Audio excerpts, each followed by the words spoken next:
Salut à tous, je suis Mathéus et aujourd'hui à Le Monde francophone, nous abordons un sujet brûlant, les récents sabotages sur le réseau SNSF qui ont sérieusement perturbé le trafic de trains ce week-end du chassé-croisé estival.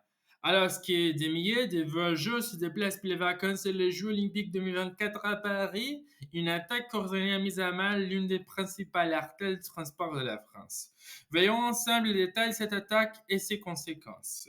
Le trafic de trains SNSF reste perturbé en ce début de week-end du chassé-croisé festival, lendemain d'une attaque massive contre le réseau TGV qui n'a pas encore été revendiqué.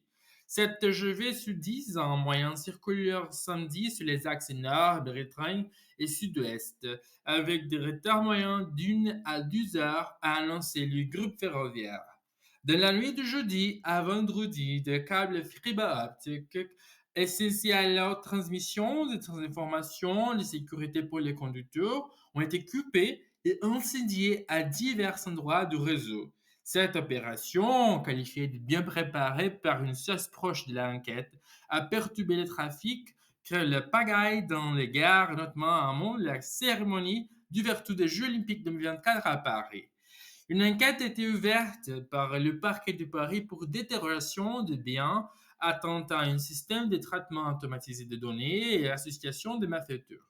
Plus de 50 enquêteurs de la gendarmerie sont mobilisés et des prélèvements effectués sur les lieux ont été envoyés à l'Institut de recherche criminelle de la gendarmerie nationale, IRCGN, pour analyse. Les sabotages ont touché des postes d'aiguillage à Coutelalan, Croiseille et Pagny-sur-Moselle. Un acte de malveillance a été déjoué sur la LGV Sud-Est à Vérigny par des cheminots menant des opérations d'entretien pendant la nuit. La situation s'améliore progressivement. La SNSF prévoit que le trafic sera normal sur la ligne à grande vitesse ouest et que ces agents qui ont travaillé toute la nuit sous la pluie permettront une amélioration de circulation TGV sur les axes touchés pour les actes de sabotage. Les transports d'équipe et accrédités seront également assurés. En gare, les voyageurs étaient plutôt calmes samedi matin. La plupart s'étaient informés avant de se déplacer. Toutefois, les perturbations causaient des frustrations, notamment pour les 800 000 voyageurs prévus ce week-end pour le grand chassé-croisé de vacances. Certains ont dû attendre longtemps ou ont failli annuler le billet en raison des disponibilités ou des prix élevés des nouveaux billets. La circulation routière a également été très dense ce vendredi pour ce dernier week-end de juillet, selon Bison Fouté.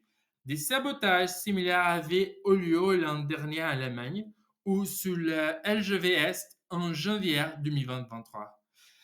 Voilà pour ce résumé des événements récents perturbant le réseau SNSF. Les actes de sabotage ont mis en lumière la vulnérabilité des infrastructures critiques et ont causé des retards significatifs et des frustrations parmi les voyageurs.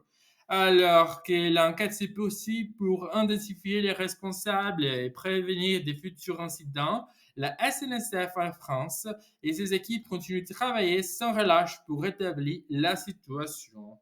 Merci de nous avoir écoutés sur le monde francophone.